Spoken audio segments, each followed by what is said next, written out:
Hello, everyone, and welcome down to episode number 100 Oh, you actually brought of it. the Down South Photo Show with me, Brendan Waits, here in Ocean Grove, Victoria, Australia, and the dude on the other screen or in your other ear. Well, I don't know, but this will go up on the podcast at some point. If you are listening to the show not live, it's Cam Blake in Hobart, Tasmania, Australia. Hello, Cameron.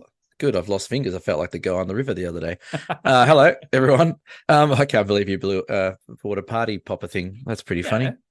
Party poppers are the go. Now, before we get started, this is a massive episode, so we'll get a few things out the way first. But it is how good has our preparation been for this 100th episode? So about half an hour ago, I realized I had no idea what I was doing and let Mr. Blake know that he's basically doing it all. So thanks, Cam. Yeah, and we still don't know what we're doing. Not really. It's been a shit show. It's not live on Facebook, anyone. So if you're watching this on Facebook, something's terribly gone wrong. That's right. Because it's not going there, even though we thought we could dual stream. Yeah, something like that. We have 20-odd people watching. That's a pretty good effort so far. That is very good. I'm going to see if I can get because there'll probably be people with questions and stuff. Yes, I see. Okay, hello. All right, I've got it. Here we go. So please, Praveen Shankum, good day, boys. Craig Murphy, evening. Stephen Down, hi from Northcote. Stephen, hello. Stephen was one of the early shout outs that I had to give today because Steve ordered a nice canvas print through Ocean Grove Camera and Photo today. Jeez. So g'day, Steve. Nice to have you aboard. Look at us go. We've already dropped watches already. People are like, yeah, it's boring. Yeah, who are these guys? Right. And it would be remiss of me not to mention Mel. Who's Mel? Straight off the top of the show, because Cam, cheers to a 100th episode. Cheers. Thank you. And thanks, cheers, Mel, for the beer. Thanks for the beers which were delivered today. That was the delivery. Awesome, actually. That's a next step up, really, isn't it? Mm-hmm. So yeah, thank you, Mel, and we'll go through some beer donations later on. Yes, good drop. We'll go through some beer donations later because there's been quite a few. So there's a fair chance we may be shit-faced by the end of this if we start drinking all the beers that we've been given. If I've got anything to do with it. So look, right off the top of the show, I think it would be poignant of me to thank everyone for getting us to 100 episodes. I mean, clearly without you guys, we don't do this. So, because it'd be a bit weird if Cam and I were the only two people watching it. But well, sometimes I think it is. Yeah, that's right. Apparently, we've got some people out there that actually don't mind what we talk about. Yes. So, yeah. It's pretty amazing. It is. And thank you's not strong enough. I mean, we're really, really chuffed that the show has got to where it's got. I know what we should do. What should we buy do? All of our 699 subscribers a beer. Yes, we should. Absolutely. Yeah. Where are we going to do that? We're not. That's going to cost a fortune, and we don't have a budget for that. And 699 subscribers on YouTube. Can you believe it? One more, and we're at 700 subscribers on episode 100. So surely someone's watching out there who's not a subscriber. Right. So you got to stop being lazy. That's right. Get on there, and we will know at some point if someone ticks over 700 subs. Yeah, absolutely. And right off the top, Cam, I'd like to thank you for being my partner in crime over the last couple of years while we've put the Down South Photo Show out. It's been quite a ride. It has, and I thank you back as well. Obviously, we've known each other a lot longer than 100 episodes, but if you said to me 20 years ago, whenever we met, saying, hey, in 20 years' time, you're doing a podcast and you'll get 100 episodes, I would have laughed you out of the front door of Camera House. And actually, the first thing you would have said was, what the hell's a podcast? But yeah, that's true. That's right. What's a podcast? What, we're going to live in a pod?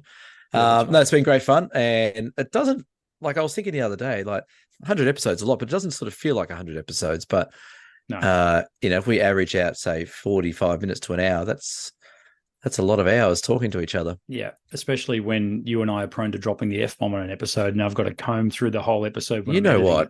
I think if we've only done a couple of F-bombs on the 100 episodes, considering the amount of F-bombs you and I have probably dropped in our lifetime together, it's an absolute miracle that this hasn't been a lot more. Maybe from going forward, we said we're going to look at maybe not revamping it, but we're going to revisit a few things.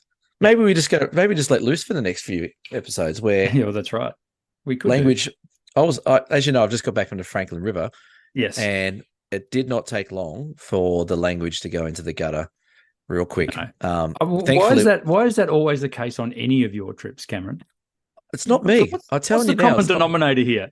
it's not me. I try so hard to hold everything back, but there's always someone in the group who drops an F or a C or something like that, and you're like, oh, rightio, we're there. But I don't join in as much as you might think I do. I try and stay quite professional. Right. Off the top, I will apologise because I'm a little bit of a head cold and a bit snotty and a bit coffee from my little trip. So, folks, you know what he didn't do? He didn't cancel. He's here. I'm here. I did. I cancelled last night because you wanted to do it last night. We were going to do it last night, but that's okay. You're here now, so I'm here now. Awesome. Yeah. Yeah, brilliant. Couple of other shout outs while we're going. Right. Yeah. I'd like to say a big hi to Kenny from Sheffield in England, who reached out to us during the week and said, I'm a new listener from England, loving the show so far. Right. So I said we'd give him a shout out. And should we advise Kenny to go watch the movie Kenny? Yeah, maybe. Shane Jacobson, isn't that a guy about a guy at clean shitters? Yeah, and his parents live in Ocean Grove. Do they really? In the movie, not Shane Jacobson's parents, but in the movie. I've never seen it. His dad's got a caravan at the Ocean Grove Caravan Park. Really? That's hilarious. Sheffield, England, that's a long way from where we are. That's awesome. Yep, it's literally on the other side of the planet and everything. We're global. Now, you did just touch on a little topic there. You've had a week in a raft. Yes, I have had had a week. I've had a week in a raft. I haven't told you the full story of anything. I haven't had time to scratch myself over the last few days since you've been back, and we haven't really caught up as much as we possibly could have. So no. I'm fascinated to know how it went and how the photography went, etc. It went pretty well. It was a fairly non-eventful trip in regards to people out of boats and wild rivers and crazy water. The water level was quite good the whole way, so we had pretty nice flow the whole way and nothing too crazy. One person came out of the boat out of the whole trip in one of the rapids, so that's pretty good. 2 people got gastro along the way. Ooh. Not really where you want to go get gastro. Not great.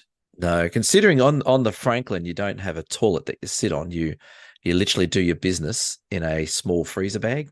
Yeah. So when you've got gastro, that makes things a little bit trickier. And I'm happy to say that I was the second person to get gastro on the way down the river. And I was quite unwell one morning before we got going on the rapids. If I can say anything about luck, I wasn't so much gastro from the bottom exit. It was more coming out the top exit, which is why I've got a sore throat. And I was, a few people on the trip said they hadn't heard sounds come out of a person like that for some time. But it was all right. You know, shit happens. Well, literally. It did happen. But no, apart from that, it all went really well. We had a great trip. We got some good photos. We had really nice weather pretty much until the second last day. We had some great guests. Everyone got on really well. We had the same 2 guides from last year. Big shout out to Max and Amy if they're watching. Absolute legends and a barrel of laughs. Like they just joined. They went straight to the gutter with us pretty much.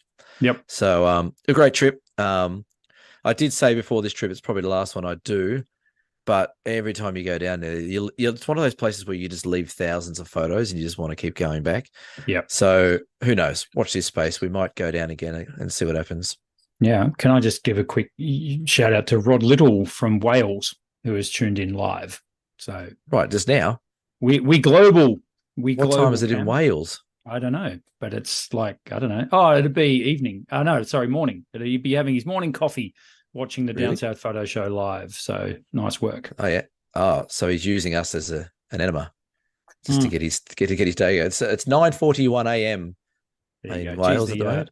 Geez, the live show already has had a fair bit of, and he's just waved back as well. Thank you, Rod. Has already found a bit of toilet humor. Hey, guess what? Yeah, go on. 701 subscribers. Hello. We have that. Look, that gets a little. Hang on. This is like a really poor version of Hey It's Saturday, isn't it? Hey, that's right. I need Dickie Nee to show up. So Kenny and Rod, they need to tell their mates in England about this show. Spread the word. Yes. They'll be in a camera club somewhere. They'll have some camera mates. Yeah. Do you know where else we're ranking quite well in the charts? Indonesia. No, the Republic of Congo. I knew it. I knew we'd Yeah. be good there. I knew they'd Yeah. get it. Yeah. Who in Congo is listening to us? I'd love to know. The Democratic Republic of Congo. That's awesome. I like it. Surely there's no one there listening to us. Surely they can't be serious. Oh no, we're back to 700 subscribers. Someone just unsubscribed. Someone bailed. Babe, it's 700. Right. This is good. 700. We're on 700. Right, yeah. Right. So what else let's do what we normally do on a normal episode for those of you who tune in on the regular. Background. You can go first. Why not? Right, yeah. Background is what I was just talking about, which is the beautiful Franklin River. So this is in a section called Newlands Cascades, which is about day 5 of the trip, just after Rock Island Bend, a famous Peter Dombrovskis location. And all along the riverbed, there's a whole heap of these beautiful little rock pools. So we ventured up and down the river's edge, doing some long exposures and rock pools, and it was very cool. It was a bit of an overcast night, so it made really sort of soft lighting, which was good. Helped with the exposure times to get the water running nice and slow. So it was good. But yeah, lovely spot on the river. Newlands Cascade is where the one person fell out, and that one person was Jamie, because he wasn't he wasn't hanging on. He was too busy smiling at the camera and taking photos, because I hopped out to do photos of him coming down the rapid, and he came out, but I missed it because he was under a cliff. I couldn't see it. For those of you playing along at home, Jamie came along with us on our overland adventure back in April. So he did.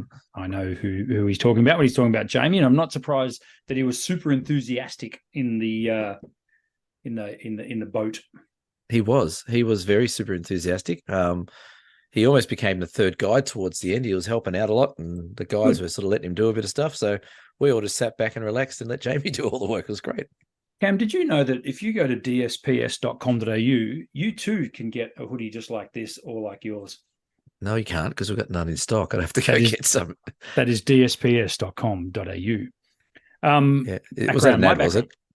Just, I don't know. We're doing this on the fly. I've actually used this before as a background, but I was going through some of my old photos. I really like this photo. This is 13th Beach, which is the beach near my house. It's just near Ocean Grove. This is just west of Ocean Grove. I believe I shot this on the first night of our single day workshops back in summer. Yes. Was that summer this year or last year? I don't know. I'm losing track. No, it was this year. Yeah. So it's been a big year, man. It has been a big year. It has been a big year for all concerned. So yeah, 13th Beach, an awesome spot, an underrated location. I think one of the best things about 13th Beach is the lack of car parks, meaning that you can quite often find a stretch of beach to yourself if you're prepared to do a little bit of walking. So if you've been to 13th Beach, give us a shout out and tell us what you think of it. But if you'd like to go to 13th Beach with us, we are running a one-day workshop there. When's that? That's in January. So no idea. It's on the website. If you head to dsps.com.au, you will see where you can join us and take photos in this. Yeah, even the guys from Wales and England, feel free to pop over and join us. No worries. We'll buy you a beer if they front up. We will buy you a beer. Rod, get on a plane, come over and hang out on this beach here with us and take some photos. It's not like it's far away.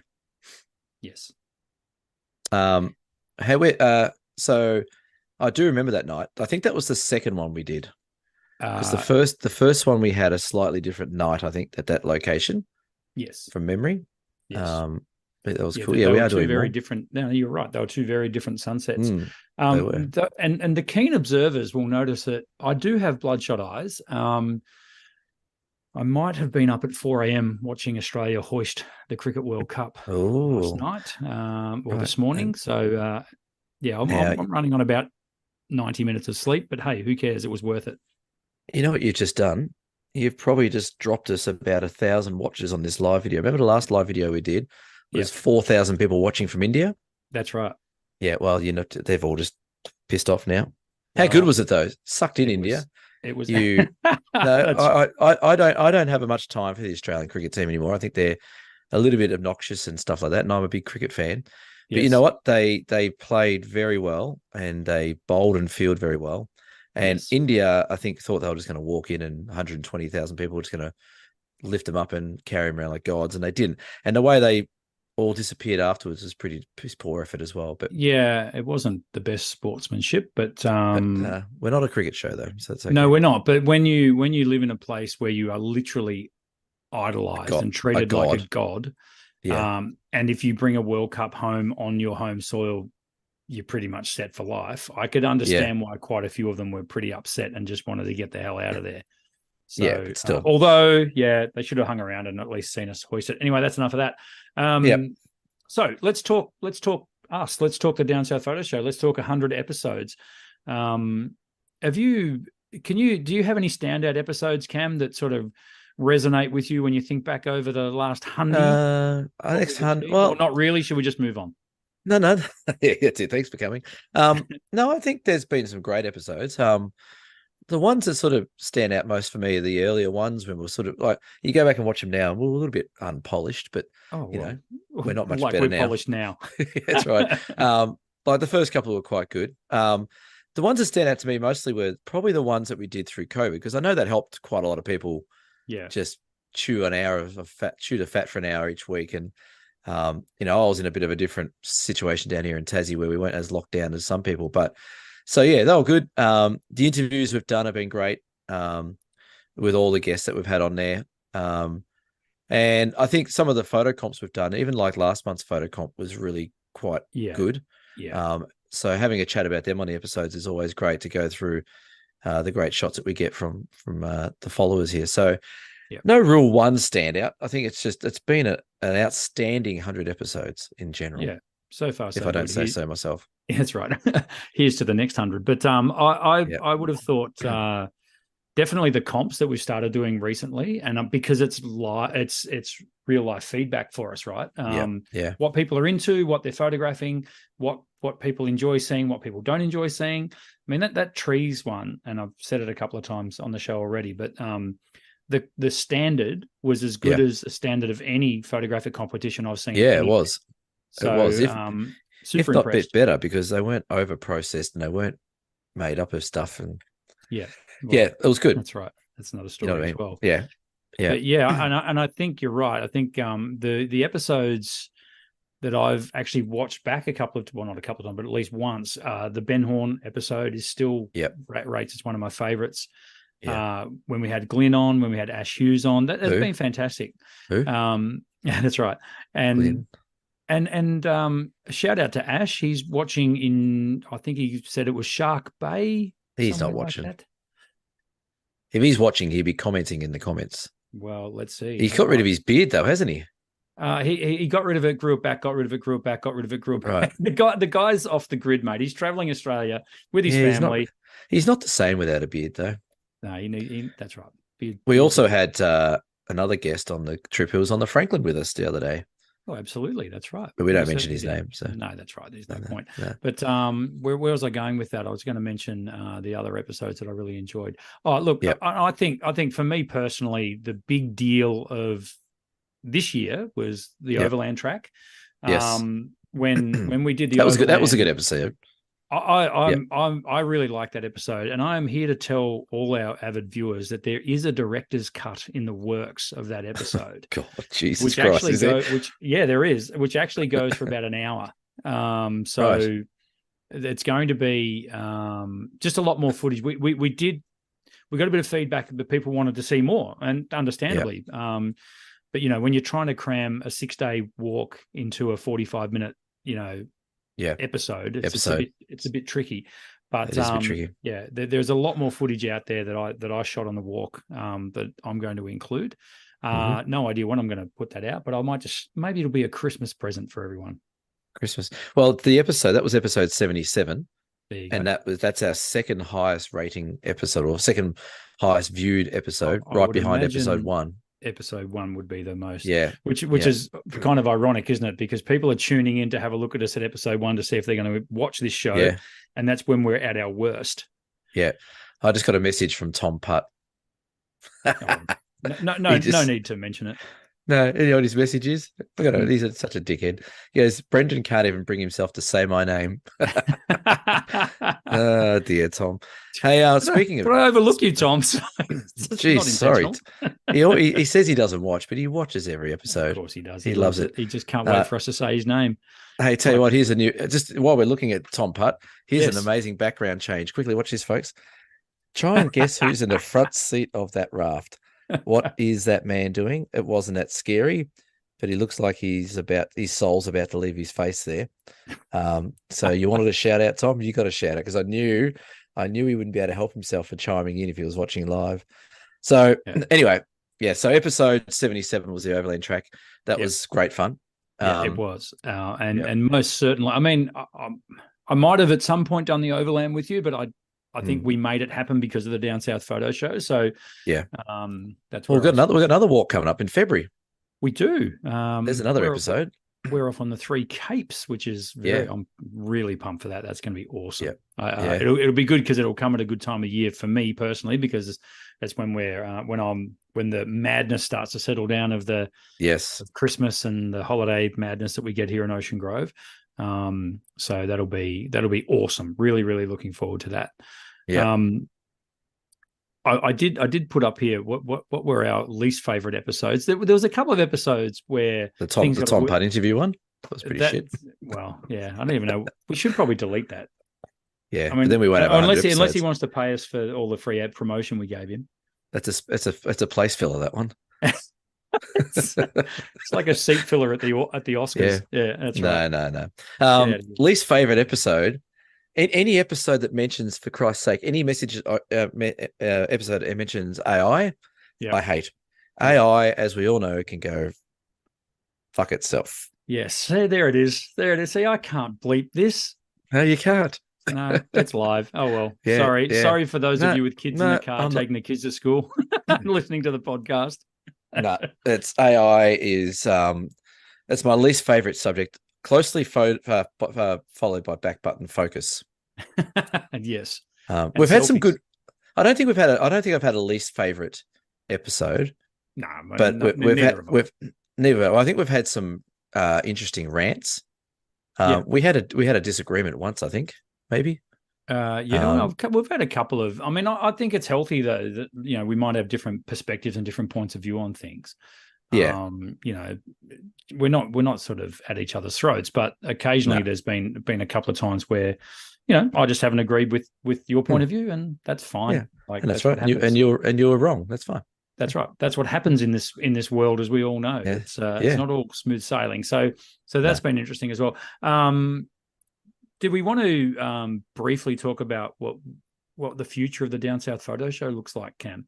I guess we can. I mean, it's easy to sit here and say, well, it's going to be more of the same, but it may not necessarily be more of the same. We've had feedback from people. And look, and to be perfectly honest, 100 episodes, it is difficult not to cover the same ground. Coming up with new things to talk about hasn't been easy, but we've managed to do it. I think the segments it's going to be interesting to see which segments survive from here. Yeah. I think we all know that Dear Cam is here to stay. That's just welded on. That's part of the show. But well, it's almost turned into Dear Guys, isn't it? Like it is. I mean, it was always sort of that way inclined. But no, that's your part of the show, Cam. One segment that must definitely stay is the beer donations. Now, that's now. If there's anyone watching right now, and if they head over to dsps.com.au and they donate us a beer right now, we will give you a shout out. Because why not? This is just becoming a selfless plug of our show, isn't it? It's our 100th episode. Yeah. It is 100. Yeah, keep doing that. Prop. Can I get reimbursed for that prop, please? That cost me $. That's the only prop we've ever used. Well, true, it is. Yeah. Someone has asked if we can if we could do a bloopers reel. No. Well, you know what? This shits me to tears, and you know why? Because every episode you're recording and you cut out the funniest bits of the show before we even start. So let's put it this way, folks. Let's get some people behind the scenes stuff here. If we were to share the first 3 to 4 minutes before we record any episode, we would either be cancelled off YouTube, we would either offend 90% of people that listen, yes, or we would just have people jump off and not follow us because it is highly inappropriate. It is highly funny. And on at least hilarious. one occasion, we would have had the police knocking on the door, but that's another story. Yes, my mission before we go on air is to make him laugh, and like literally the split second before I say hello, everyone. I'll just say something ridiculous that I know is going to crack him up, and that's why if you go back highly inappropriate. If you go back and listen to the very start of the episodes, you normally hear him chuckling, and then I'm just right, got him, bang, here we go. So, but this is the thing, like we can't do a bloopers reel because we don't edit anything. No, like we press record and then we stop and that's it. Like pretty much. Like Brendan's editing skills are about as good as he's changing his ratio in the early episodes, where he couldn't get from 4:3 to 16:9 or whatever it was. That was a fantastic running gag, that one. No, so for us to do bloopers, we'd have to be more organized. So really, like you guys, when you hear it on the podcast or watch it on YouTube, there's no cuts or breaks. It's just us crapping on for 45 minutes. Yeah, exactly. And someone's just donated a beer. We're going to be here forever. Here we go. I hope I know. I think I might know who it is. Okay. All right. If it is them, I might not give them a shout out. Hang on. But there is no bloopers. I know there is someone who two people just donated beers. There you go. Thank you. Leslie O and Steve E. Thank you, guys. Appreciate that. Yes. That's awesome. We're going to do a full list of beer donators a little later on in the show. Oh, hang on. Now there's another one. You're an idiot. We're never going to get past this segment. Here we now. go. Come on. You can do it. Oh, yeah. Someone else just donated a slab. Don't need to mention them. Oh, really? Very nice. Thank you, Mr. Tom Putt, for your slab of beer. Tom, hey, you can help us drink it. Hey, Tom said he's free in February and would like to come on the Three Capes. Okay. We'll talk. It'll cost you. Booked out, isn't it? It is actually booked out. You can't. It is booked out. I'm happy to sacrifice my spot, Tom. So I had a customer, hello, Robin, if you're watching, who bought a OM System OM5 off me the other day. Get this, doing the Overland track, departing on the 23rd of December. Yes, so a lot of people do it on Christmas and over Christmas. Having the Christmas walk. How good's that? Yeah, some people do New Year's Eve. They do Christmas Day to New Year's Eve as well. Okay, yep. So yeah, it is a popular thing that people do. And she mentioned, I said to her, well, I'm doing the Three Capes, and she's like, "How on earth did you get a spot on the Three Capes?" And particularly in the time of year we're doing it. So I feel privileged. Looking forward. We got in early. So. Absolutely. Now, what else were we going to talk about as well? We're going to talk about the future of the show. How are we going to fix this up? Yeah, well, that's right. What else do you want to see, guys? Drop us comments and anything. I think what we've worked out pretty quickly is people do like seeing photos, of course. And again, there ain't no way for us to fix that on the podcast. That's just not going to happen. But on the audio version of the podcast, of course. But here on YouTube, I think we'll continue to run the comps, and we'll continue to have our top 10. And by the way, the People's Choice is up for November for the trees comp from last month. So jump over on the Facebook page and have a look at that. Cam pulled his finger out and actually did something for the channel for once. I'm never here to do anything. So I think not the photo true, by the way. Cam does plenty. I think what works well, and the feedback I seem to get is, I reckon we can maybe get a little bit more educational. So maybe not go deep into the technical stuff, but maybe instead of just sort of glazing over sort of tips and advice, we can maybe get a bit deeper into the advice. Is what I think feel at one work. point there was a really nasty jingle we had called Tip of the Week that didn't really take off. No, so it didn't.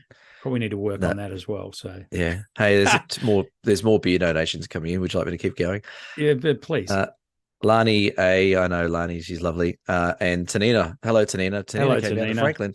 She came down to Franklin last year. Tanina, if you are still watching, there was no tears on this trip. I think I met Tanina in Bright, did I not? You would have met Tanina in Beefop. Yes, she would have been into about a fifth or sixth drink when you met her, I reckon. Hello, Tanina. It's lovely to have you on board. What were we tip of the week? Yes, sort of fell on a heap.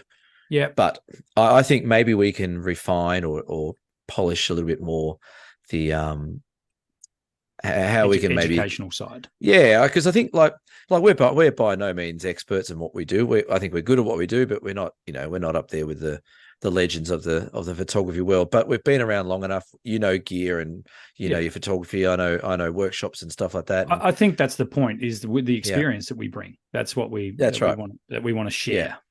Yeah. So I think we can certainly incorporate something that's a little maybe more of a segment that is a bit more educational or stuff like that. So exactly. And speaking of segments, stay tuned, folks, because we're about to show off some of our photos from this year, which we'd like to do on these live episodes, where we'll that means I've got to share a screen, doesn't it? Yeah, and it also means I've got to find 5 photos quickly that we're going to talk about the 5 photos. One thing that I really want to drive home as well is the Mali workshop that we did about a month ago now.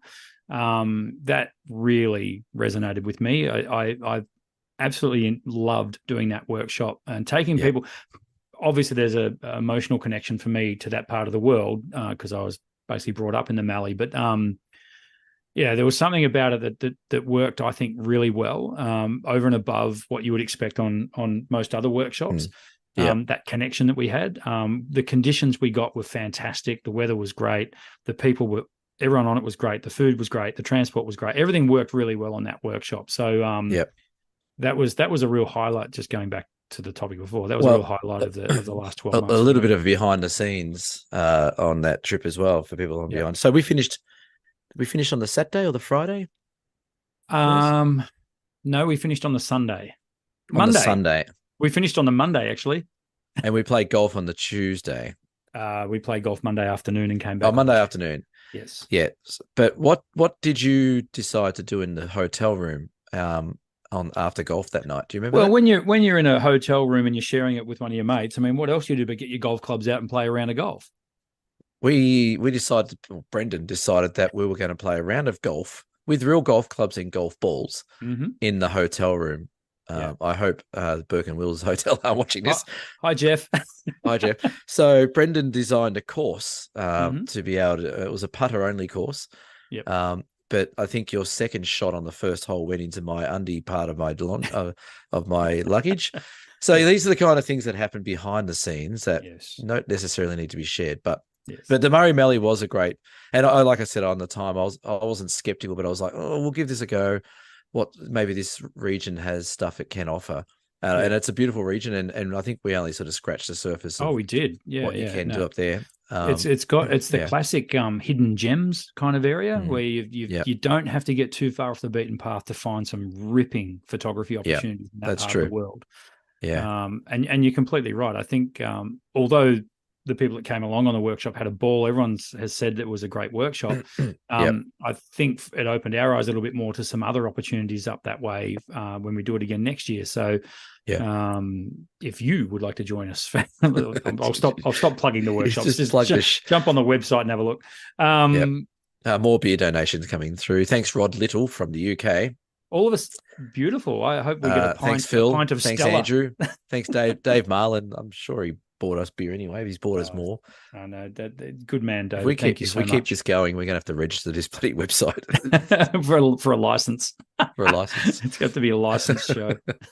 Yes. I like it.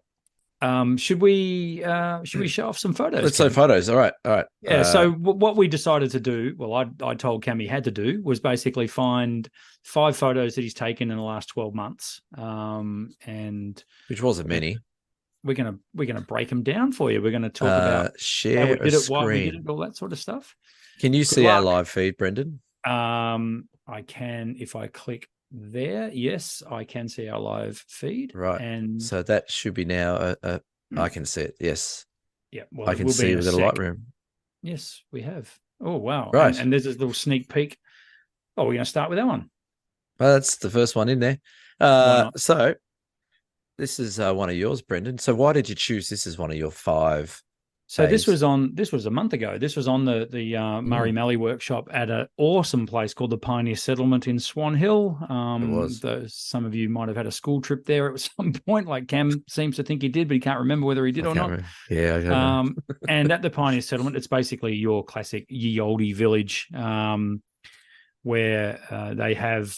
I think their slogan is "Where the good old days never really ended." Well, that might have been it in the 80s. But anyway, they've got a proper, as you can see, a proper working blacksmith's shed. And I just knew straight away that this was going to be a place that you just have to get a shot. There's something about. I mean, look at the crap all over the place. I was going to say, look at the crap. Yeah, look at the it's so unorganized, but that's what makes it organized. It's a theme, there's metal, steel, there's an anvil. Look at that anvil. I mean, have a look at it. It's awesome. It's shining beautifully. I wish I could remember the name of the blacksmith there, but sorry. But and he's there's the movement of his arm as he pumps the forge and gets those sparks flying for us as well. And to be perfectly honest, this shot came out pretty much exactly how I intended. That's good. So in terms of technique, goodness me, not a heap. Aperture priority. I cranked my ISO. I would have thought. I don't know if I've got the EXIF data on this file. Yeah, I can't find it here either. It's probably because I ripped it off Facebook. Probably. Yep. And aperture priority, probably shot at, I would say somewhere around the f8 mark and probably 1600 ISO. So I could get a fast enough shutter speed, but not too fast so that the sparks got a little bit of movement in them. Handheld with the OM5 8-25, and the image stabilizing system on the OM5. How good is it? So you can see this is handheld. So if you have a look at the movement of the sparks and then look at the sharpness of the anvil to the left there, that gives away how good the image stabilization system is on this camera. So that's something we discussed at length on the Franklin just gone. I was the only Olympus user there, and I didn't use a tripod pretty much the whole time. We went for one of the photos I'm going to show is actually a 6-second handheld shot, which people were just a bit blown away by. So, cool. Do you know what one thing that photo is missing? What's that, mate? A beard. I thought you were going to say a beer. No, a beard. That dude needs to be like an old rugged beard. He does need to be a wee. He looks a bit. He looks a bit clean right. cut. He looks a bit too clean cut. He does, but I think when you get a job at the Pioneer Settlement, like for 1 hour you're a blacksmith, for the next hour you're driving a horse and cart, cleaning the toilets, and the next hour you're the priest up in the church. So, right. So I kind of get it. But fair enough. Yeah, no, I really really got a kick out of getting a lot of photos in that area. But that was one of the ones that, and again, I didn't have long. I just like literally leant in on the scene and snapped it. So you had lunch coming. That's why. All right, let's move on to this one. So this is my one. We are on Flinders Island, on the west coast of Flinders Island. This is on a workshop earlier in the year. And behind us is a famous rock called Castle Rock, which is this big rock. It's got a split through the middle of it. It looks really cool. But this is another one of those lessons about don't go home as soon as the sun goes down. So the sun has actually just gone down in this shot, and there's that classic blue hour starting to kick in. But we just had some beautiful color in the sky. And I remember sitting there, we were sort of waiting for a few people to pack up, and I thought this is just too good to walk away from. So we spent another 10, 15 minutes there waiting for that light to change a bit. And all the lichen on the rocks on Flinders Island is pretty cool. But it's a beautiful spot. And it's one of those photos where I can almost remember like the temperature and the feel of it, like light breeze, relatively mild, beautiful light. I like those evenings for shooting where you get that lovely light being left over. So this is on the OM1 Olympus, would have been with the 8-18 Panasonic DG Leica lenses. Probably handheld, might be maybe a couple of seconds looking at the water there. But yeah, beautiful spot. If you haven't been to Flinders Island, if you're a photographer in Australia and you want to get away for a week to photograph some really nice coastal and mountains and not be interrupted, this is the place you want to go, because not many people go there, and you can literally have the whole island to yourself for most of the time you're there. So, that was that one. Nice. I like it. Uh, Ash Hughes asked, is that still the blacksmith? What's that mean? I don't know. Ash Hughes has joined us, everyone. Hey, Ash Hughes. Welcome, Ash. So this photo here, I don't rate it as an actual photo, as a great photo, but it means a lot to me, this photo. So this was on the second to last day of the Overland.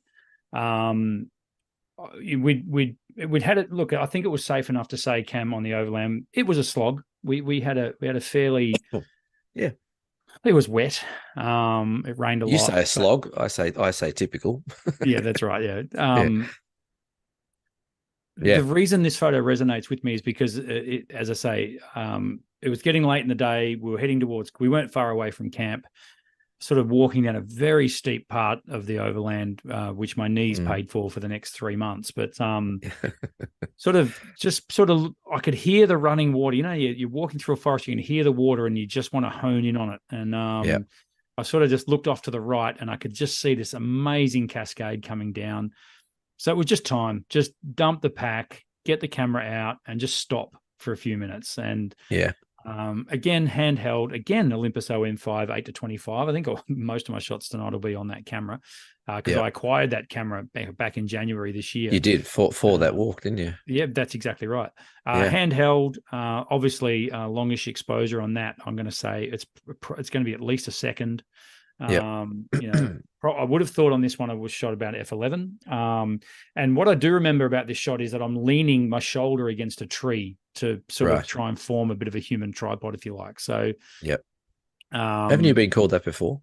Yeah, I have many times. You know, with the Overland, what strikes you is the moss and the greens that you get in the moss and the lichen, and you know that you're part of an ancient landscape. Like Cam said to us on the Overland, you know, don't be surprised if a Tyrannosaurus Rex wanders out of the forest. You know, it feels like that. It feels like it's been there a hell of a lot longer than we have. And I think this was one of the spots where it gave me newfound respect for, well, the Tasmanian wilderness, but Australia in general. We've got some stunning parts of the world, stunning landscapes to shoot here in Australia. Yeah, and that was one of them. Yeah, totally. That's so that is day 5. It's on the way down into Bert Nichols' campsite. So it's coming down. It's one of the nicer sections of forest, and that little cascade. You're not unique in the moment of being caught out by that cascade. A lot of people get there and they know they're close to camp, they're tired, and they're probably wet and cold. And they go, I've just got to stop and take this because it's a stunning part of little forest there. So it's a good one. Not like a minute after this, it started snowing. Yes, it did, and it was freezing cold that night, wasn't it? That was a cold night. That was a cold old night at Bert Newton hut. Bert Newton. I used to call it Bert Reynolds. Bert Reynolds, the first Reynolds hut. Well, what do we got here, Cam? Where are we here? You have a guess. Where do you think we are? Oh, it's Tasmania. No, it's not Tasmania. Oh, it's not Tasmania. No. Is this the high country? Is this like up above Bright? It is. Mount Buffalo, in fact. This is Mount Buffalo, yeah. Yes, there you go.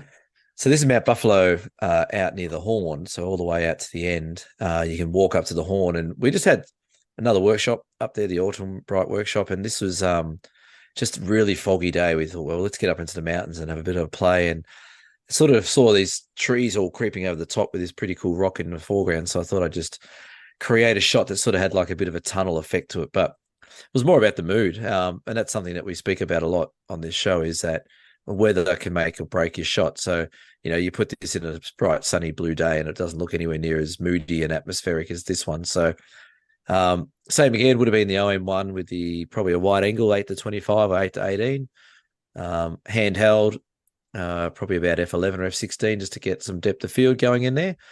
But yeah, it was just a really moody, and it's funny, I'd never actually noticed those trees before on this walk because it's always been fairly sunny when I've been up there. But as soon as you put some fog in the cloud or a cloud in the shot, those trees become really haunted and create quite a bit of character. I wouldn't have minded. Yeah, I wouldn't have minded that sort of little bit here not to be there, so I can just really see down there. But that was a bit tricky. But yeah, another cool spot to visit, Bright. Especially Mount Buffalo. It's a stunning place for photos all year round. Yeah, it is. No, that's cool. I love that the trees in the background, just the icing on the cake for that one. Yeah, there's a couple other shots I got from that. There's one of those things where it was just like shooting fish in a barrel for about an hour up there. I got quite a lot of good shots there, but a lot of them with these funky trees all winding everywhere and stuff like that. So, yeah. Another one of yours, Breno. Yeah, this was oh, I'm losing track, but this was the middle of winter, I want to say, here at Point Lonsdale. So 13th Beach, which was my background here. Well, if you go basically the same direction the other way, heading east from Ocean Grove, you come to Point Lonsdale. I'm very lucky where I live. I've got awesome photographic locations literally on my doorstep. Yeah. And I'm trying really hard not to take them for granted, but you kind of do sort of when it's so close here. So yeah, big swell was running through Point Lonsdale. I thought, you know what, I'm going to get a piece of that. So I jumped in the car and went down there at sunset. And of course, this is one of Australia's main shipping channels right here. This is the entrance, also known as the Rip, into Port Phillip Bay. Well, I think if you look sort of off the front of the boat there, I guess that's like Mount Martha or something like that sort of area. Yeah, Arthur's Seat, Mount Martha, or Arthur's, something like that. That sort of area there. Yeah, exactly. Yeah. But what I found here, there's a local photographer here, Pete James. If you're watching, awesome photographer, very, very talented landscape photographer, and he'd had this angle for quite some time, and it took me forever to work out. I'm like, has he shot that with a drone, or where? And then I found it. So I worked out where to get this shot from, where to get this angle from. If you're coming along to the Ballerine workshop, I'll take you there and show you. It's a cool spot. But the thing I love about Point Lonsdale is every time I go there, it's different. The swell's different, the tide's different, the weather conditions are different, and the big ships just give you so much perspective. It's kind of cool. I don't normally like to have such man-made objects in my photos, but when you've got this sort of stuff going on, the wave that you can see that's off the end of the jetty and between the ship and the jetty, they're quite big. The swell area. They are big swells there. You've been there when it's been running, so yeah, I haven't been there where it's been massive though. No, so I've been there and literally seen. So the little shed you can see on the end of the jetty there, I've actually literally seen a wave hit that. Yeah, right. So, wow.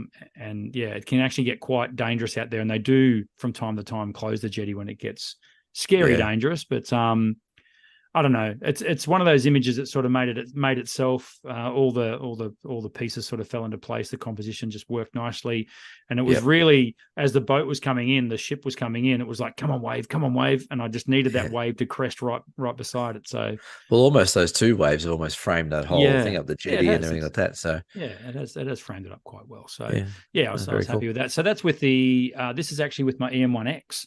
Have you still got that? I'm quite taken by that camera. I didn't think I would be. So this is with the EM1X with a 100 to 400 lens, which for those of you playing along at home is a 200 to 800 equivalent because it runs micro four thirds. The EM1X is awesome. It's a big chunky sports shooting camera, wildlife kind of camera. But I like it. It fits well in my hand, and I really enjoy shooting with it. In fact, I remember doing these shots and I was literally dropping one camera and picking up another because I had my OM5, my EM1X running two separate lenses. And I think I remember, I think I texted you, I sent you a bit of footage of these. I think you did. What I was shooting. That night. So an awesome spot, Point Lonsdale in Victoria, Australia. Very nice. Good light on the boat too. I like that. Right. Yes. Now, this is probably one of my favorite shots of the year. I actually got a couple of different sort of shots on this over a couple of trips we did to Bruny Island. So this is off the very south point of Bruny Island as you get into the Southern Ocean. And what I like about this shot is that it's on a really rough boat with a long lens. So you got not much room to move, and you got lots of movement going on. But it seems to be one of those places that has a lot of atmosphere and mood and sea spray and stuff like that. So when I got this back home and I edited it, I thought, I really like that. It's got some good color. It's got some good atmosphere and a bit of a gnarliness with the rocks and stuff like that. So sometimes, you get photos back from a trip. You're like, oh, that's okay. And they'll pass as, Instagrammers and promotions for workshops and stuff like that. But this one I've actually printed up really big on a canvas, thanks to yours truly, which now sits in my kitchen.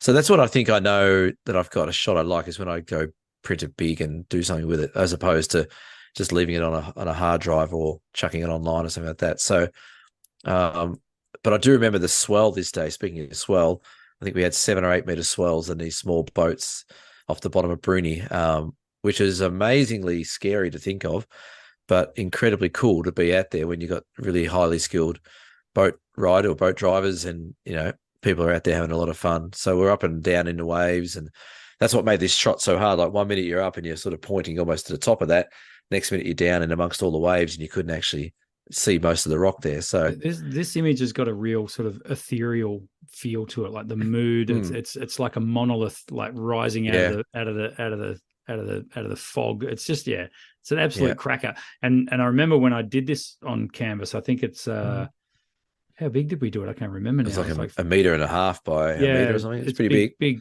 50 by 30 inches or something like that. A chunky old canvas. It printed up beautifully. Really awesome. How's the light?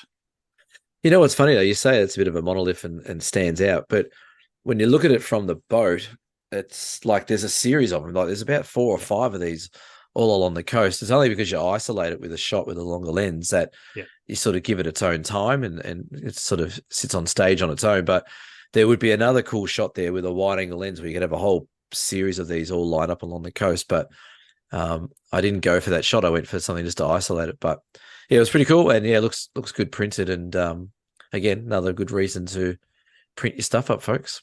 Yeah. Can we get conditions like that on the 3 Capes, please? Yeah, probably we can do that. That'd be awesome. Thank you. This is another shot that I got on the overland. The fungus was really, really cool. I'm almost certain that I shot this on my iPhone. Of course, you did. Don't hate me. But I think the reason I wanted to put it up here was because it doesn't matter what camera you've got. Like, just I don't care. To take it on a potato, it doesn't matter. Take it on a Pentax K1000. Yeah, didn't they do a potato camera? Like this one right here. Yeah, I think they did. Yeah. And I mean, this was there's a story behind every shot, but this one was another part of the track where, can I say the word rooted? Because I was rooted at this point when I was walking with my pack, and I was over it. No, I wasn't over it. I was just tired. I was tired, emotional.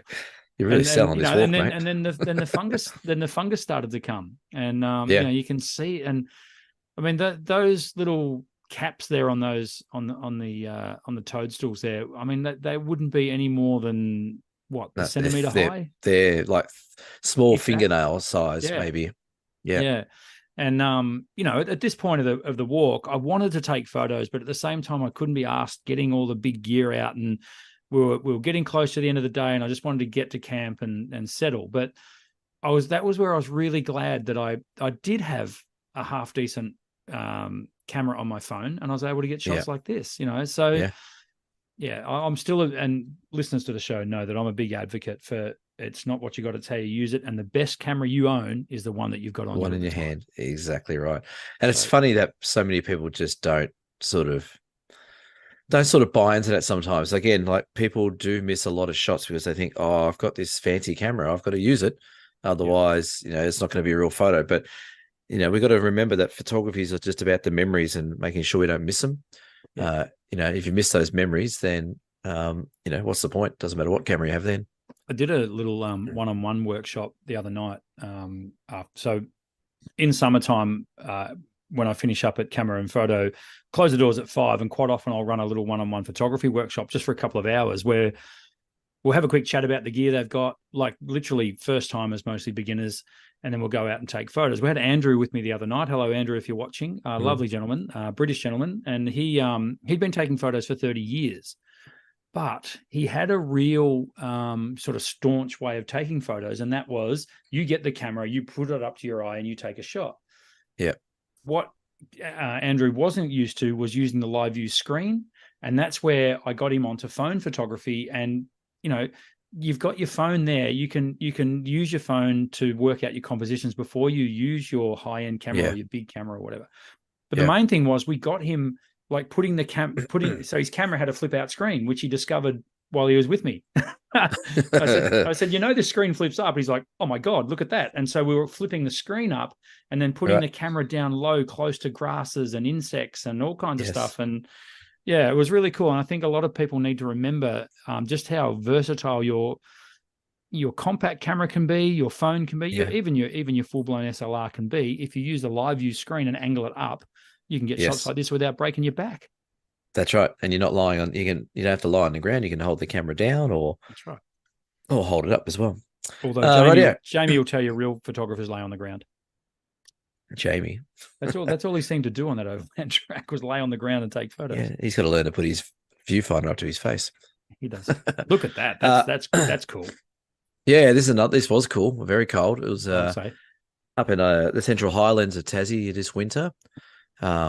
There's some certain spots now, I know Tassie so well, where I'm like, it's going to be a sunny day, I'll go here. It's going to be a moody day, I'll go there. If it's going to be a snowy day, I'll go to these spots. So there's some incredible snow gums up in the Central Highlands of Tasmania, and the colour that they display, usually the orange and yellows and sort of cream and browns, are really cool. But this is a really cool day. It was just bucketing snow, then it would clear out, then it would bucket snow and clear out. So it was just wave after wave of snowstorms. And again, like this is almost taken from the side of a road. Just drive along until you see a nice series of trees with a bit of colour on them. And with the rest of the atmosphere doing what it does, it just works really well. So I do like these shots. I'm definitely, I think, a tree person as opposed to a coastal person. I think I've said that a few times, but I do like snow. We're not getting as much snow as we usually do, though, which is global warming or whatever you want to call it these days. We don't seem to be getting the big snow events that we used to, but when they do happen, I get out there as much as I can and capture them. So this, again, would have been the OM1, probably something like a normal 12 to 40 lens on it, which is a 24 to 80, so pretty standard sort of lens. One thing I do a lot when I'm out teaching and shooting is I always scan the outside of my frame. So there's a couple of shots where some of these trees right on the left and right, we're almost touching the side of the frame. So sometimes I'll crop it or I'll reshoot it just to make sure I'm not sort of, oh, look at that. I mean, a few. Sometimes I'll crop it just to make sure I'm not getting any trees touching the outside. So you want to give these trees and your frame a little bit of room to breathe as opposed to getting things really squashed in on the side. So it's another little tip to keep in mind. Yeah, the texture that you've got on that central tree there is really cool. And a nice subtle color too, like really subtle. It's very low saturated sort of color. Yeah. But because everything's so white, it just stands out really well. Yeah. So which only enhances the image even further. So yeah. Nice one. Very nice. I know this place. Yeah, well, it was only a few weeks ago. So this is back up in Swan Hill. This was on the Murray Mallee workshop. This was the photo that I had in mind when we hatched the workshop, when we inserted the word Murray into it. Yeah. This was the photo that I wanted people to be able to have the opportunity to take. We were lucky in that the flow on the Murray was quite high. There was plenty of water going down the Murray last month at Swan Hill. That's the paddle steamer Piup, which comes out of the Pioneer Settlement. I knew that it was going to be going past this stretch of the river. No, you didn't. I was 95% sure. Bullshit. It was 95% sure.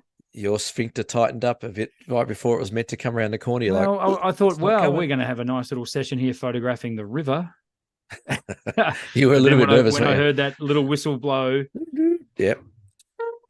That was all I needed. And it was quite funny, wasn't it? You kept looking at me going, "Oh Jesus, I hope this boat comes." I'm like, "Well, it'll be fine."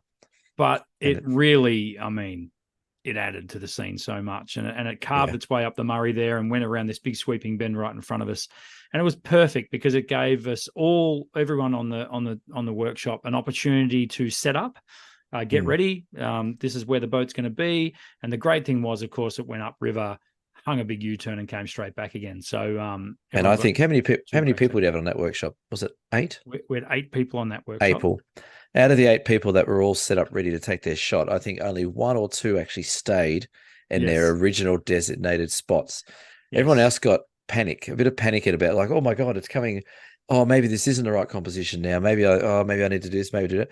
Yeah. So there was a little bit of scattering happening, but the good thing was it came back down the river. So exactly. Like you said, we got it from both angles. this is the EM1X with the 100 to 400 again. I'm going to say it was maximum zoom at this point. Yeah. I think what I like about this shot is the way it's framed by the foreground Of trees. I love doing shots like this where you're shooting through something to give yourself a frame. You take totally. you take that away, and that image loses all its depth. You don't really understand just how far away that boat was when we're doing those shots. It's just a cool scene, and of course, it means a lot to me. It's it's not sort of. It's home. I think Ocean Grove's home these days, but it's where I grew up, and I remember seeing the old Pipe going up and down that Murray for years. Yeah, and that's another good tip as well when you're shooting things with long lenses. It doesn't have to be landscape either. It can be portrait or a lot of other things, sports and stuff like that. Yeah, you can shoot through foliage because your depth of field or your focal plane's set out so far. Like you're focusing on that boat, which is a good 200 or 300 meters away from that tree that's in the very foreground there. So you can create some really nice framing, with people or products or whatever it might be, landscapes. If you actually shoot through foliage but put your focal point towards the back of your frame with a shallower depth of field, that works really nicely, which is what you've done there. So keep that in mind as well. You can move that depth of field around. You can actually use things in the foreground to shape things up really nicely, as Brendan's done there. Thank you, Cameron. Next one. Last one, I think. So this is my last one. This is taken only 4 days ago, I think it was. So this is called the Lost World. So this is one of the parts of the Franklin River where you get to go explore. And it's funny, I've been up this place plenty of times before, but the other day when I was walking up there, it sort of gave me a flashback, talking about growing up and stuff. It gave me back a flashback to when I used to go up to Brighton, Wandillagong. We used to go walking up the streams and go exploring all day as kids. This is exactly what this felt like. This is all limestone. It's these limestone sort of rivulet with this stream running through it. It's ultra grippy. You can walk along. It's not too slippery. The water's only about ankle deep in most places, but one thing that was really tricky here was that we didn't have tripods there. So there was a lot of hand-hold stuff. But this is actually about a 6-second exposure. I was the same as you did on that other shot. I was crunched up against that wall and using myself to sort of stabilize myself, and got this nice little green leaf that was sitting in this little water hole on the side of the wall. And I looked at the thing. I'm like, oh, that's 6 seconds. I'm going to have to take a long, deep breath and stay nice and still. I put my focal point pretty much on that leaf at around about F16, trying to get as much depth of field as I could. And it just worked out really nicely. I like it. I think the green against the black works really nicely. That hasn't been placed there. That's just pretty much how I found it. I know some people like to place things in their scene, but not this little black duck. But yeah, it's a really cool place it's one of those places you could explore. We usually have about an hour in there. You could easily spend half a day, if not a full day, walking. It goes for, I'd say it's almost probably about 500 meters up this little canyon there with different cascades all the way. So it's very cool. We all had good fun there. It was, we got some really great shots. I think everyone was a little bit sort of blown away by how beautiful it was. Tom and I had a bit of fun going up there, getting some shots, and it was really cool, actually. There's a couple of times when everyone sort of saw the same shot, which is really cool that people were really tuned into where we were. You could see people ahead of you stopping at the same spot that you were going to stop on the way up. And yeah, it was good fun. So could you walk up that stream? Yeah, you walk up that stream all the way. Yeah. Fantastic. And well, you just got your booties on from the rut. You know what you wear you wear Dunlop volleys. Yep. Non-slip. Non-slip. The limestone's actually really grippy. It's like a basketball court almost. And it's about 1.5 meters wide. It's pretty narrow, but easy to get up and down. And it's just a series of little cascades that go all the way down this little stream. And you can walk up there as far as you want. And you come back. It's lots of moss. It's all open above, so the sunlight sort of drops into this canyon.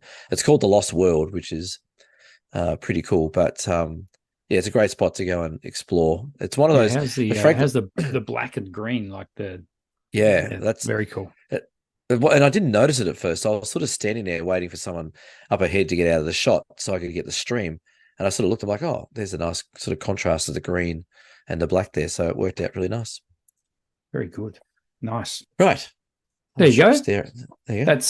That's a stack of photos that Cam and I have done over the last 12 months. We try and do that pretty much every year, notwithstanding that this is episode 100, but we try and do that sort of every year where we go go back over some of our favorite shots of the year. And like we said off the top, they're not necessarily the greatest shots we've ever taken, but they mean a lot to us. And that was a very varied selection there, Cameron. It was a bit all over the shop, wasn't it? It was. But it's good though. That. Yeah, I like it. So we at one point we had 50 people watching us live just now, by the way. No, and no way. it's now fallen all the way back down to 48. So there you go. How's the subscriber count looking, Cameron? 701 still. We have another beer from Sharon. Thank you, Sharon, for a beer. Thank you very much, Sharon. Jesus Christ, we have to drink a lot next now. episodes. What we are not going to do is take this show beyond 10 p.m. Australian Eastern Daylight Savings Time. So good. because that's well past Mel Haddon's bedtime. Who's Mel? Yeah, that's right. Is Mel watching? Is any comments in the? We have had lots of comments on lots of comments on the photos. Rod from Wales is tuning is contributing a lot. So thank you, Rod. I like that. What do we got here? I love the Rocky shot. Ash Hughes photography. Pete James nearly got swept off the end of that pier one day. He filmed it and sent it into the news. That is true. I've seen that footage. He was filming himself with his GoPro and almost got washed off the end of the jetty at the time. I wonder how the swimming chickens would go off that jetty. Oh, goodness me. The lovely Elaine was in the shop today. You'll be happy to know. Right. Les Oakey said, I'm saying Mount Buffalo like you guys can hear me. We can. That's right. We can hear you all. So we've got a webcam in your house. Hey, you know what we came up with? Oh, I came up with because I got a bit silly towards the end of the Franklin River. So on the Franklin River, there's no toilet, as I said. You've got to go shit in a bag pretty much, and then that bag goes into another bag, and then that bag goes into this old ammunition box, and you got to carry all the shit out. But what I thought would be really funny if we do this trip next time is actually put up a secret. It's called the Groover. Yes. So, but if we put up a secret Groover cam. So bury a camera in a bush and watch people shit in a bag, because I reckon because you can't do it on the ground. You got to hold the bag over your exit, and like if you're like me, my quads can't stand there for 30 seconds holding. So it gets a bit. You get the shakes and you got to sort of readjust. But I thought it'd be really funny if we had a camera there for the whole trip. Yeah. And talking of bloopers, that could make a pretty good blooper. It would, yes, and probably highly illegal and invasive, but Yeah. Hi, Laura. Thanks for tuning in. She said, love that you share photos that have meaning for you. That's what it's all about, isn't it? It is. It's a simple rule, is photography. It's not about, and we spoke about this on the Franklin as well. It's not about like stroking your ego and winning awards and doing all that. That's all nice if you win awards and all that kind of stuff. But what it should be all about is just taking memories and going to nice places and go, that looks nice. I'll take a photo of it so I can look at it later and show my friends and family and, be happy that I went there. Absolutely. And speaking of episodes that I really enjoyed, one of them I think was called You Do You, where we really talked a lot about, please stop worrying about what other people think of your photography, for Christ's sake. Just episode 92. There you go. Thank you. It's so cathartic. Photography. It's I've been really grateful this year because I've been what I like to call in the zone a few times where you just know you're getting great photos. But you've gone through the effort of getting out to these places. Now, that doesn't mean rafting for 6 days down a wild river somewhere. This could mean literally going over to your local park and just making the effort to walk across and at sunset or sunrise even.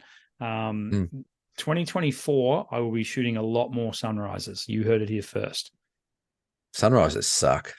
They do, but gee, they could be good though when you've got the whole beach to yourself. But they can also be really bad when they don't go off and you. True, and you've made all that effort. You made all that effort. Should we do a deer cam? There is a deer cam. I've condensed it a bit. Thank you. So just read that first bit. Don't worry about the second page. It'd be unlike this contributor to go on a bit, wouldn't it? He reckons he's coming down to Franklin again next year. Okay. Well, all right. Wonder if he's watching, David. He must be watching. He bought us a beer. Yeah, absolutely. Hi guys, congratulations on cracking the ton. Thank you, David. Hopefully you go on to the next. Hang on. Please hold. Please hold. Hang on. Oh, he's raised the. raise the bat. There we go. Got a cricket bat handy. Don't know how to use it, but I got one. What that's right. What the hell are you doing with that? Living in my past. Hopefully you're going to the next ton without too many cramps. Oh, David, the mirth. Dear Brendan and dear Cam. Hang on a sec. How the hell did you get first? Hey, that's just what happens now. Bullshit. It's, top billing. This is become the Down South Brendan show. There's going to be a demarcation dispute here. Dear Brendan and dear Cam, Brendan, in episode 99, in reply to the question about film processing, you said you'd be able to process the film as well as present high-quality scans of the images. The question Brendan, I have is, what do you mean by high-quality scans in terms of image size, and what format do you recommend scanning to, particularly if the images need further work? Should I go? Well, I'll answer that part right now. I'll separate the next bit for you. Yeah, thank you. Scan at the highest resolution you've got available to you. The issue I've got is I use an Epson 780 flatbed scanner. Brilliant scanner. Absolutely, like one of the best scanners they've ever made. The problem is when you're scanning negs, particularly strip negs, is how long it can take to actually scan each negative. And quite often I'll have someone come in and they will have rolls for me to scan for them. Yes. And if you're scanning each neg and you've got it at a normal size at, say, 2,400 DPI, each neg will take 90 seconds to scan. So I've got to balance that because of the system I use, which is as I say, the Epson flatbed. Now, the people that process my film for me actually have the the proper roll feed Maritsu neg scanner. That thing is amazing. That gives me a 5 meg file from a negative, which is cool. They can supply it in TIFF, but I just get them to supply it in JPEG because quite often we're Dropboxing things out and we can't be bothered with massive file sizes. I can supply TIFF, and I do recommend you scan to TIFF, but because, as I say, quite often we're Dropboxing things or we're using WeTransfer to get things out to people, we'll cut them back to a JPEG. And look, 99 times out of 100, that cuts the mustard for the kind of scanning that we're doing of negs. I have scanned in the last 12 months, and I'm not making this up, just around about 10,000 slides in the last 12 months. So there's been a lot of people coming in with their mounted slides for us to scan, and I love seeing them. Some of the shots I got just from a gentleman last weekend, incredible photos, actually from up on the Murray River, fishing back in the 50s and 60s and pulling gigantic Murray River cod out of the Murray. Cool stuff. But I digress. So that's as far as scanning, David. That's what I recommend you do. David goes on, I have an extremely large collection of very old images from the 20s through to the 90s, some of which need extensive restoration work to work through, and I do enjoy the restoration work. Given that further work would need to be done on some of them, would this change your recommendation? No, it wouldn't, particularly if you've got time. If you've got time to do the scanning yourself, scan them at the highest res you've got available to you, David. My question to David is, how is he taking photos in the 1920s? Oh, that's clear. He's not 100. He's not 103 years old. David right. told me about his extensive collection of old photos, and it's pretty amazing. Yes, from Navarre and places like that, near Sanarned. Navarre. I've never heard of Navarre. Oh, yes, I have. Yes, I have. Yeah. Right. I've got the same. I've got the same scanner you have, and yes. It does take a little bit of tweaking to get them right, and like you said, getting the resolution right, and getting the plate down and getting it all lined up and stuff like that. But there is a really lovely satisfaction in scanning old slides or neg, because again you just get that authentic feel that you don't necessarily get with digital. But it's just lovely to go back and look through memories or look through historic photos of different places, which would be one of the joys that you have. Like you said, you get to see all these different photos coming through, which are really cool. So I see it down here in Tassie as well. There's a lot of people that have lots of old film from, Queenstown over the West Coast from 1930 or Hobart, in the 20s or something like that. It just looks so cool. So yeah, I'm with you. If you got the time to do it, scan as high as you can. take the time to do it. I've found that when editing or restoring negs, once you get in a bit of a groove, you'll see that, like with sometimes how we should be shooting in digital, a lot of people shot the same in film. So you get a bit of a consistent feel coming through their photos where, contrast should be adjusted a bit, and this should be this and it should be that. So, and I've got it's good fun. I've got 2 words for David: neural filters in Photoshop. Neural filters, right? Absolutely incredible. What we're doing now with neural filters. They actually have a photo restoration button that you click on for neural in their neural filter range, and I'm using that quite a lot now. It's interesting because I'm a professional business. I restore photos for people.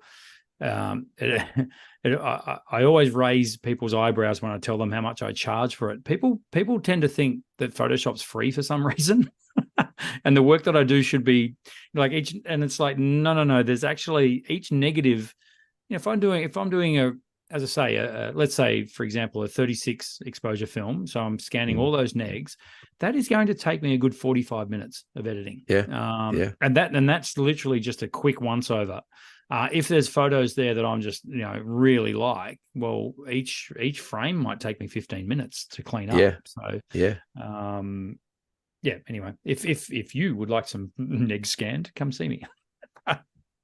Yeah. Get into it, folks. Send him a whole heap of stuff.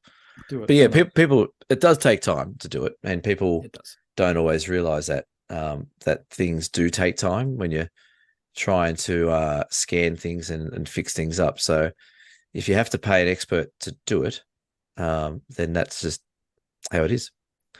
Hey, we had a horror story, didn't we? We did. I don't know where it's gone, but we did. Oh no, you sent it to me on the. What are you talking about, mate? It's on the running sheet. Oh, of course, there it is. Photography horror story is one of my favorite segments. It doesn't appear enough. No, we need some more stuff up. I said the F-bomb already, didn't I? You did. And that's your you quota. Can't edit it. That is your quota for the show. Right. Stop it right now.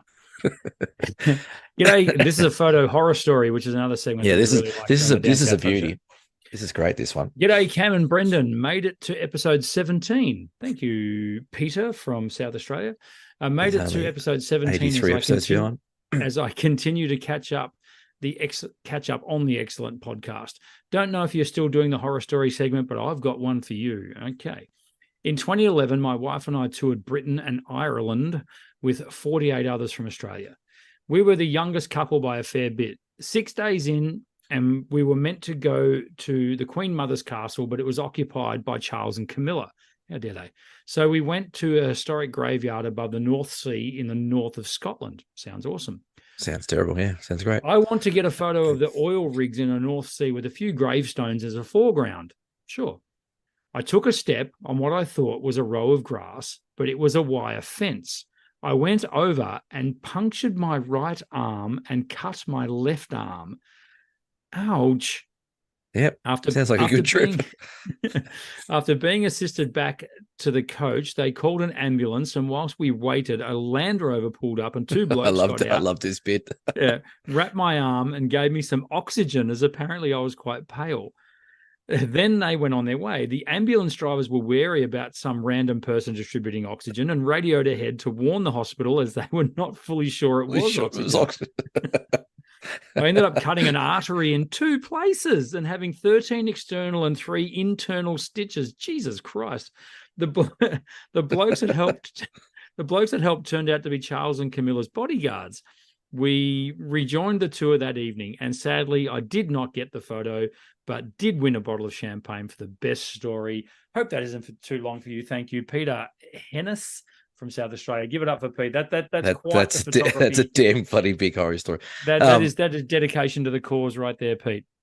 Take all the oxygen away and the potentially fake oxygen and the bodyguard. The fact that he rejoined the tour that evening, that's impressive. I've cut 2 arteries, but I'm not missing a day of this tour. No, that's right, exactly. And a bottle of champagne, which I'm sure they would have eased the cork out of that evening. Oh yes, that's a great horror. We want to hear more horror stories. It doesn't have to be anything as dramatic as that, but we all do stupid shit. Would you like an update on where my 8-25 lens is at the moment? Where is it? Speaking of horror stories, it's still getting repaired. It's sitting bubble wrapped and in a box and still not sent to Olympus. Oh. Anyway, I broke my lens last week, people, for those of you who listen along to the show. Beer donations. So these are not the ones that have happened tonight, but these are beer donations that have happened during the week. Mel H, thank you, Mel. Marion H, thank you, Marion. Cheryl D, Jenny C, Sean M, Peter L, and Andrew T. I don't know whether we gave you guys a shout out already. This sounds like a telethon all of a sudden, but thank you. Do you want to do another shout out and see if anyone else wants to donate a beer in the next 10 minutes? So if anyone wants to donate a beer in the next 10 minutes, you can head to dsps.com.au and you will get a shout out. I'm almost empty. And I know I'm prone to the plugging of the workshops, but if you join one of our workshops in the next 10 minutes, I will give you a 20 by 30 inch canvas print of your choice. So there's a little plug for you. If you're considering joining one of our workshops, now's the time to do it, folks. We've got single day workshops on the Ballerine coming up in January. We have got... hang on. Let me get onto the dsps.com.au website and hope that it's updated. So we... dates. Yeah, and actually have them in order on there. So we have 18th of January. We have a few spots left for our Down South Photo Show workshop down your neck of the woods. Right. $195 for a full day joined by us two idiots. That's a bargain. It is a bargain, especially if you're going to give them a free 20 by 30 20 inch by 30 canvas. inch print of their choice. Absolutely. What's that retail for? About the same. You're kicking yourself now, aren't you? Let's see if anyone does it. Yeah. Anyway. And if you've already joined it, I'm sorry. I don't give these things away willy-nilly, but I'm excited. It's episode 100. Is it everyone that gets one? Or is it just... whoever joins in the next 10 minutes? So you got to book it in the next... No, let's give them until 10:30 tonight. Because they've got to get off. Oh, 10:30. Okay, fine. 10:30. Let's give them till the end. I don't want to waste as much money as yours as we can. And then the next day, January 19th, we had 3 spots available for the same repeat workshop. And then we also then have the Great Ocean Road workshop, which is May 26th to May 30th. We have about 4 places left on that. That's going to be fun. I'm really looking forward to that. I'm pumped for that. Yeah, that's going to be huge. That's really good. And October 15th to 19th next year, it's still a long way away. 2024, we have the Murray Mallee workshop. So it's the same one we ran this year. I'm pretty confident that they'll all book out. We do have a Tarkine and Cradle Mountain workshop in April, but that is also sold out. But if you get online between now and 10:30 p.m. Australian Eastern Daylight Standards Time and book any of those workshops, Brendan's going to give you a free 20 by 30 inch canvas. Did you think this through? Of your choice. Of your choice. An image of your choice. Yeah. And he'll get that done. And will you send it out for free or they have to pay for postage? I'll get it done in the next 10 years. No, I'm joking. We'll do it for you. That's just how I roll. If you do it, we'll bring it to the workshop for you. Sure. Sounds great. Yeah, I've just saved you some postage. So now, hang on. I got to go over them again. January 18, January 19, 2 single day workshops. May 26th to 30th. And then we've got October 15th to 19th at Murray. I can't even say it. Murray Mallee. Can we just call it Northwest Victoria? Swan Hill. Sea Lake. Sea Lake. Sea Lake. There's a lake. Sea Lake. We could do that, but we won't. Can I also? This is going to be a question without notice. Excellent. That should be a segment. I gave away a canvas print a couple of episodes ago to someone who won the monthly comp. That person is still yet to claim that prize. So if you have won the photo comp, it was the photo with the waves crashing over the seawall. A couple of months ago. Black and white one.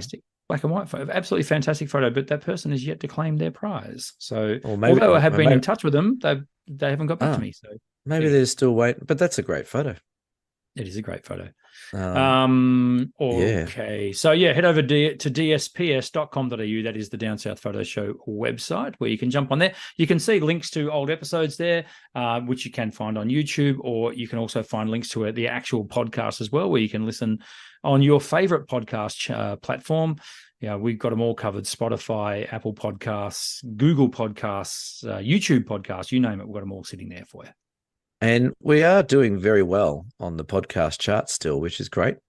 We keep ranking up there, which is good. Yes. So thank you to our avid listeners. Although people do continue to point out to me that although we might be the highest rating Australian photography podcast, we're almost only one of three. We are currently sitting in the top 10 of podcasts for visual Pretty arts good. in Australia. Yeah. And everyone above them, bar one, is not Australian. There you go. So that's I like pretty it. cool. Art Wank. That's a good name for a podcast. Is above us. Okay. I'm glad it's getting late in the night. And Cam, we've got 4 minutes to wrap this up. What have you got coming up towards the end of 2023? Can you believe it is the 20th of November? Yes, you know what it is tomorrow? What's that, mate? My darling wife's birthday. Happy birthday to Lisa. And have I got her a present yet? Of course you have. Yeah, she's got me. I'll wrap myself up in a big bow. Small bow, maybe.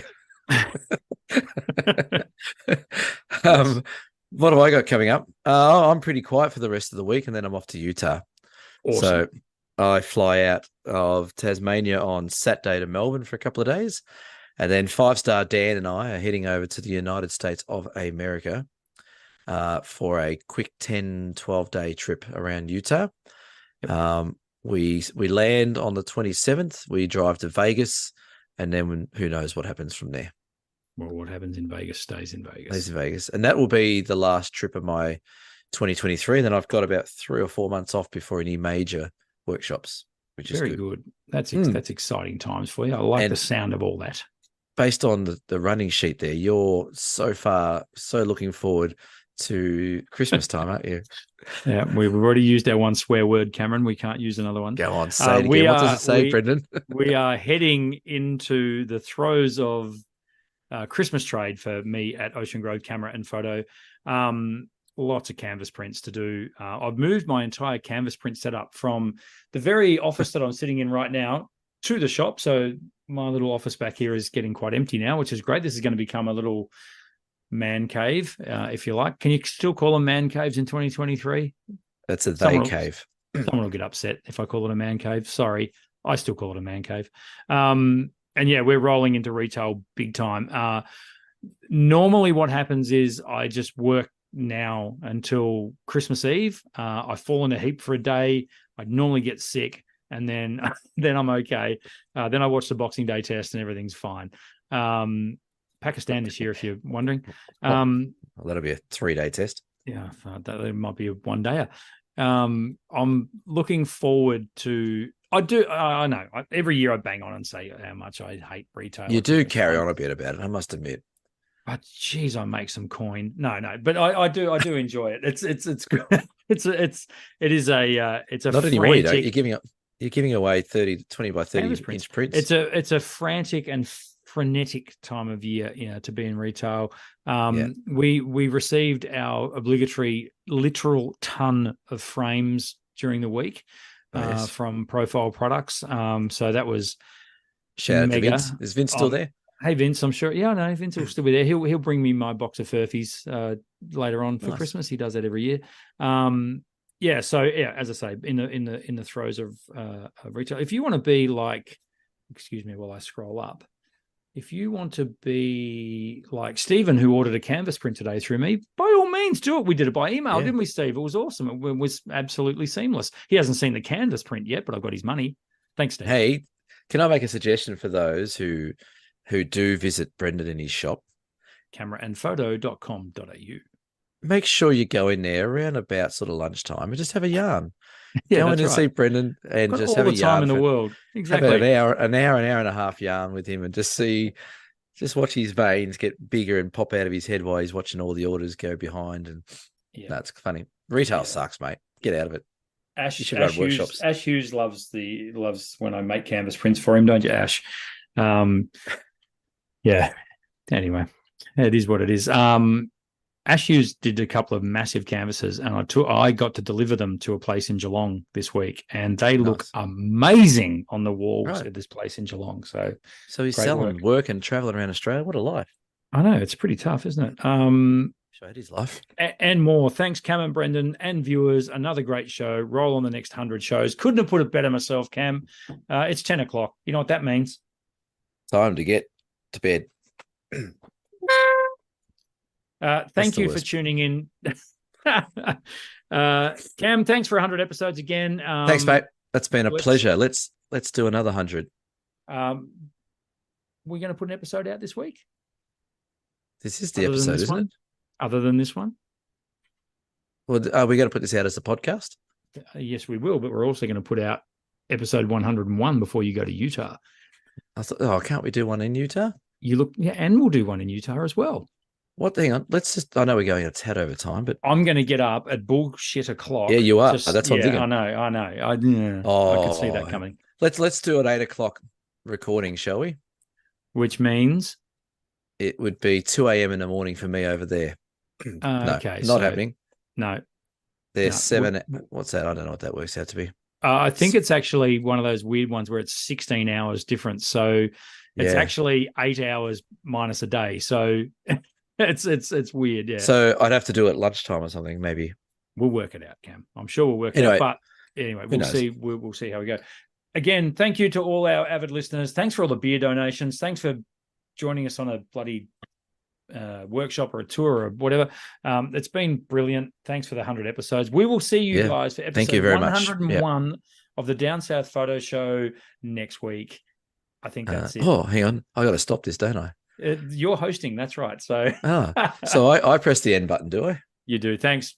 Yeah. Bye. How awkward can I make this if we just hang on and wave? There you go. So anyway, how much of a pain in the ass was that doing a live? All right, I'm going to press end.